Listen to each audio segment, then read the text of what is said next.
I recently put out a video about the top 10 most anticipated movies I have for 2025.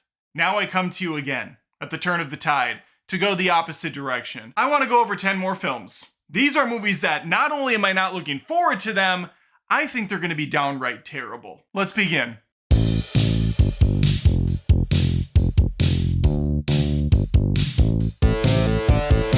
Don't call it a comeback, but we have a new Anaconda film coming out. Remember the old J-Lo flick? This one's going a different direction. We have Jack Black and Paul Rudd starring in an R-rated comedy featuring a giant man-eating snake. Okay, that's what we know so far. I am a fan of the original. It's schlocky as all hell. It doesn't hold up great. It didn't really hold up that great when it came out, but it's really fun. I like these monster creature pictures. Lake Placid's another one. So hearing that it's a reboot is kind of sad. I mean, they could have kept it alone and did another snake movie. It didn't have to be Anaconda.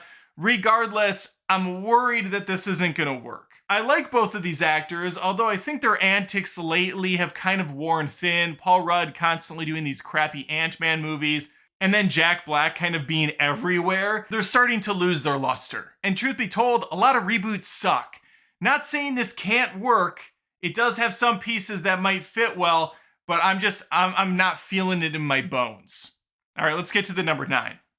All right, Happy. Try to make a sequel to one of the funniest comedies of all time that doesn't suck, like a bunch of other sequel comedies have done decades later. Dumb and Dumber 2, Zoolander 2, Coming to America 2. I don't even know if I watched Anchorman 2, but I'm going to assume that one's not great either. And here we are again with Happy Gilmore. Not only do sequels to comedies years later have a bad track record, Adam Sandler has a terrible track record. I couldn't even tell you the last time I thought one of his comedies were funny. All of his Netflix ones are atrocious. So yeah, I think this is a terrible idea, and I think it's going to completely fall on its face. I hope to be wrong. Happy Gilmore is in like my top 10 comedies of all time. I adore that film. I just don't see this as anything more than another legacy sequel where they're just going to constantly reference jokes from the first movie, not bring anything new or fresh to the table,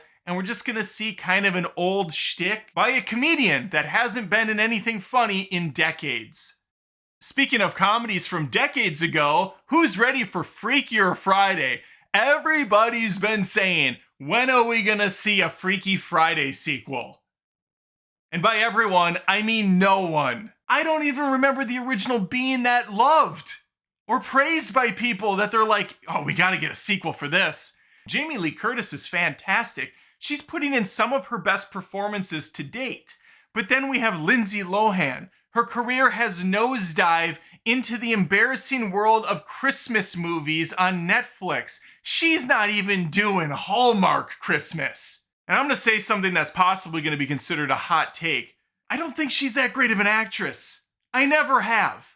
Yeah, she was in Parent Trap from like a million years ago, and she was adorable. But then she did what? Herbie Fully Loaded? Mean Girls, where she's the least charismatic, interesting person in the movie? Confessions of a Teenage Drama Queen? I didn't see that, so I guess I don't know. Maybe she's phenomenal in that movie. But then it's been crickets for many, many years, and she's come back and not done anything of any sort of substance. So Freakier Friday, this time focusing on their kids switching bodies with them?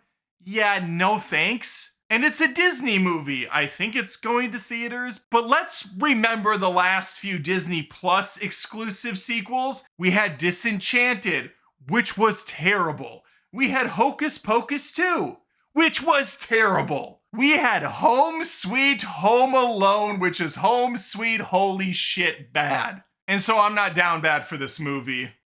If you're watching this on video and not listening to the podcast only version, which you can find on Spotify, Apple Podcasts, anywhere of your choosing, you'll notice I'm in a different shirt now. And that's because I made a mistake earlier, so egregious, so disgusting and disrespectful, I had to pull the video off of YouTube and fix the mistake. So previously I had Wolfman on here as it's a January release when all the trash comes out. The trailer did not look very impressive, and I foolishly did not recognize the director when I originally made the video. And that director is Leigh Whannell. He had previously done the Invisible Man reboot, which I really enjoyed, And he directed Upgrade, and one of the Insidious movies that's not that great, but still, this guy very much knows his way around the camera and how to direct. So I'm actually removing Wolfman from my list, and I'm gonna replace it with something stupid. Dirty Dancing 2. That's right, there's a brand new Dirty Dancing coming out this year. Jennifer Grey's back, baby. And you know what that means. We have another strong female lead. And for the Dirty Dancing franchise, it's about time. Yeah, she's gonna take lead on this one because obviously we have to pour one out for Swayze. He's been gone for some time. We did have Dirty Dancing Havana Nights, which was a prequel, but now we have a tried and tested sequel, a legacy film that I'm sure is just gonna say a bunch of the same stupid catchphrases from the first. You know the song's coming back. And I can guarantee you at one point, someone's gonna say, no one puts baby in a corner. Or Jennifer Grey's gonna say it about herself. Nobody puts me in the corner, and then winks to the camera. This movie's gonna suck. All right, now we can go back to the maroon shirt, Adam. How exciting. I love having to redo things due to my stupidity. From the award-winning director of The Passion of the Christ, Apocalypto, Hacksaw Ridge, and Braveheart comes his newest foray into film, Flight Risk. I shit you not, I've seen this trailer several times. It's atrocious looking, and I did not for one single second think it was directed by Mel Gibson until I went through a list on a live stream of upcoming movies and I had to triple take. And I thought it was a typo. But no, Mel Gibson is directing Flight Risk, a movie that looks absolutely horrendous. Mark Wahlberg's the villain. He has the worst bald cap I've ever seen, giving an over-the-top accent. Topher Grace just looks happy to be in a movie, I guess. But this is basically a bottle episode taking place on a plane. It looks like a film that was made during COVID because everything about it looks so lackluster and so low budget. He's made some incredible movies. This looks like a massive step down, not a movie directed by him at all. I hope I'm wrong. I hope it turns out to be a great time at the movies, but the bald cap alone is enough to make me go, yeah, this is gonna be a huge failure. Oh well, I guess he can fall back on To Passion, To Christ, which he's also making. Passion of the Christ 2. Resurrection. This time I'ma let it all come out. I'ma do things my way. My way or the Christ way. In the number 5 spot, or wherever we're at on this arbitrary list, is How to Train Your Dragon. Not to be confused with How to Train Your Dragon. That's right. We have a live action remake, baby! Just what the doctor ordered. DreamWorks taking a look over what's happening at Disney and going, holy shit. The House of Mouse has done it again. They figured out how to make more money off of stuff they've already done. It's brilliant! Oh, haha, hey DreamWorks, you want to take a look what we're doing over here? Haha, we've made a mountain of money off of the same shit we put out years ago. Haha, it's great. Oh, toodles! We gotta get Lilo and Stitch ready. Oh. And it looks like a Disney live action remake. And by that I mean, it looks soulless. It looks empty, dead inside and out. Colors stripped away from the film. What's left is a shot-for-shot teaser, essentially, of some of the highlights from the animated film. An animated trilogy, mind you, that's one of the best in the industry. That freaking trilogy is fantastic from front to back. I don't need to see it retold, essentially the same but worse. All the dragons are CG, so it's always silly to say live action, but whatever, it's how they're differentiating themselves. Some of these characters don't look anything like the animated versions, so it's doing that whole Frankenstein bullshit where it's pretending that it's like this recreation of the film you know and love, but then it's totally changing certain characters and how they look. And it's just eye-rolling all around. Like, okay, yay, I get to watch the same shit again, but worse. How fun. Make something new. Speaking of making things, it's exactly what you do in Minecraft. And now we have a movie to let us know. It's the Minecraft movie.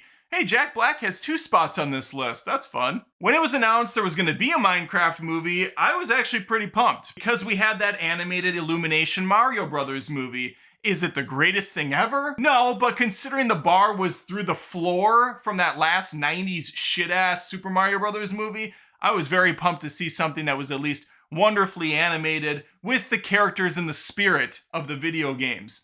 So putting that with a Minecraft film, okay, I'm in. We'll get to see these beautifully rendered mountains, the caves, the creepers, Steve, all of course fully CG, and oh no, Steve's gonna be Jack Black and he's gonna be in human form. Because we're gonna put the humans inside of the video game world. And that's exactly what it looks like. Green screens ahoy, mateys! They're not even hiding it well. In the trailer, no one really interacts with anything outside of sometimes holding a weapon, but for the most part, they're all kind of bunched together, not moving around much, so that the guys editing this thing don't have too hard of a time. It's maybe the worst direction you could have possibly gone with the Minecraft movie. To make matters worse, this is the indie director who did Napoleon Dynamite and a bunch of movies that are in no way, shape, or form the scale of something you would expect from this. So yes, we get to watch Aquaman and Nacho Libre run around trying to dodge skeleton arrows. Not quite what I was thinking when I heard the movie was coming out, and I don't think it's gonna be very good. In the number 3 spot, and this will definitely be my most controversial pick, comes Avatar Fire and Ash. Or how I am lovingly referring to it, Avatar Fire and Ass. And I say that as someone that was very fine with the first film. I own it on Blu-ray, I've never been able to finish watching it, because I drank the Kool-Aid. I thought, it's James Cameron, he's never let me down, he's a master filmmaker, we got True Lies, we got The Abyss, we got Terminator 1 and 2, Titanic. This guy is a hit maker over and over again, and the same can be said for Avatar.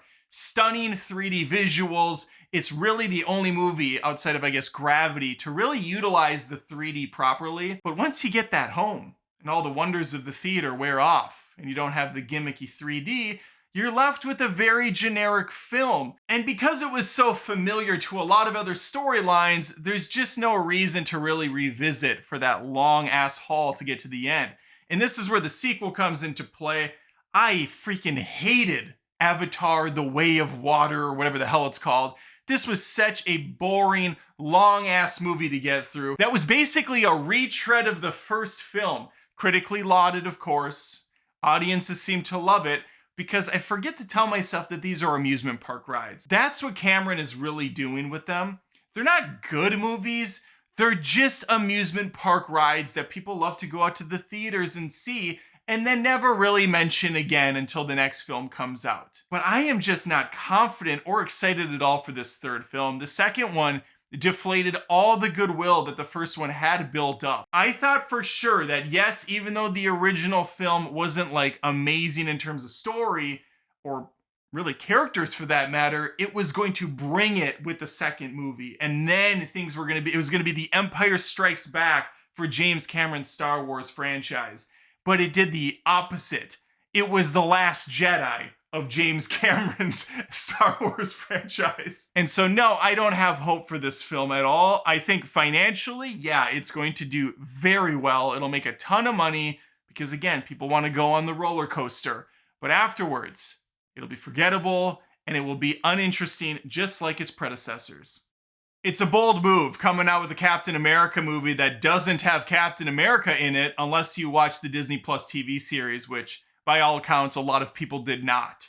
Captain America Brave New World has gone through massive reshoots, has hemorrhaged a bunch of money, and the final product looks dicey at best. I don't mind Anthony Mackie, but I do not think he's great as a leading character as Captain America. And the trailers seem all over the place. At times, it's got that gritty, realistic style of Winter Soldier, and then at others, it's more cartoonish like Age of Ultron. I happen to like both of those movies for very different reasons, but marrying the two together, I'm not sure is gonna work so well. And again, with his Disney Plus series really fizzling out by the 3rd or 4th episode, it doesn't have momentum driving into the movie. And on top of that, there was a string of pretty bad Marvel movies that came out before. I just don't see this one working very well, but maybe I'll be wrong.